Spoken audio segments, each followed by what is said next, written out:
Well, joining me now to continue the conversation, NewsNation political contributor Denise Gitsham. Denise, thank you so much for your time. First of all, lots to talk about here, but how important are these smaller donations from Americans who may not otherwise be politically active or were not prior to this? Well, hello, Nicole. Thanks for having me on.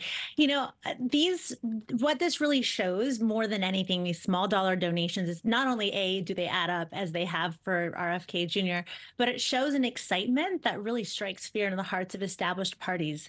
Both parties, always love to brag they love to make news off of the number of small dollar donors they've gotten, new donors. There's all sorts of metrics that sort of feed into the narrative that RFK is just by merely being on the ballot and polling in the double digits, as Brooke was talking about earlier, is substantiating by saying, look, these are newly engaged voters. These are people under the age of 45 that have stayed on the sidelines because they're tired of the ugliness of that both parties bring to the table. So while it may not be much in terms of numbers, what it ends up doing is it expresses a real dissatisfaction and doubles down on the negative perception of both parties. All right, so let's take that a step further. If we can bring that graphic up again, just looking at the polling.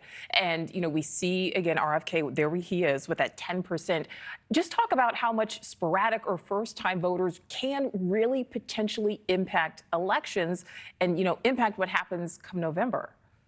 Well, this is no surprise. Last year, a record 49% of Americans said that they see themselves as politically independent. 59% of voters have consistently said that they don't want a Trump-Biden rematch. And 70% of Americans have said they wish they had more than two parties to choose from. So the fact that he's entering a race in the midst of this very discontent sort of electoral sentiment explains why he's getting double digits and polling so well for the first time since 1992. An independent has actually polled this well. And, every election that we've had in the last 20 something years has been a nail biter. We're in a 50-50 nation where you never really know who the president's going to be until weeks or months later. And that really explains that any little switch in the electorate, especially in the swing states like Arizona, where 34% of registered voters are independent, that matches the Republican registration in the state. Any small switch is going to weigh heavily into the outcome of every election. And that's why you're going to see, right now you've got Democrats coming after him full force, but you're also going to see Republicans increasingly step up their attacks that they've really held back on and let the Democrats take the lead on if RFK continues to gain traction in the polling. And we just heard from Brooke there. I mean, he's talking to, people with the Libertarian Party. He's going to make this VP announcement tomorrow. How could that change things? And, which side, when it comes to the aisle, should be more concerned? Right now, three-way polling shows that having RFK in the race actually advantages Trump by a 3% margin. And so that's why you are seeing Democrats come out, putting up billboards in Michigan, reminding people of who his donors are and how they're also Trump donors.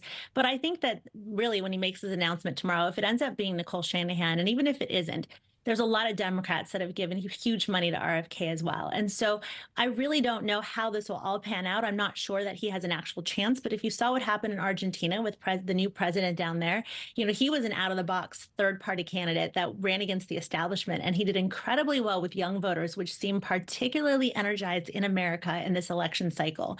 So really anything could happen. Anything could happen. Yeah. And 3% really is not, that's not a big number.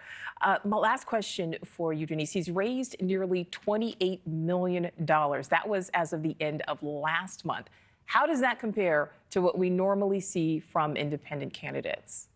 Well, independent, libertarian, all these third party groups, they've never really gotten much traction. And I think the difference with RFK is not only is he doing more with less, I mean, he's not even close to where Biden is on fundraising. He's not even close to where Trump is, and Trump's doing way beneath Biden. And so I think that when you have somebody who has a unique message, you don't need the same amount of money as you would to get earned media. I think you're seeing tons of traction on Joe Rogan, on Twitter. You're seeing these, sort of non-mainstream outlets that are giving him a lot of play because he's such an interesting, different addition to what we're used to seeing. And so I think you're going to see that no matter how much he ends up raising, the fact that he has support from big donors and lots of people on both sides of the aisle is really going to fuel interest in his campaign, which is going to earn more media and negate the need for raising the huge amount of dollars that are required to have a successful ad campaign during presidential election. Yeah, and we're not even at the end of March yet. There's still a long time before November. It's a while. 8 more months. Exactly. Right. 8 more months.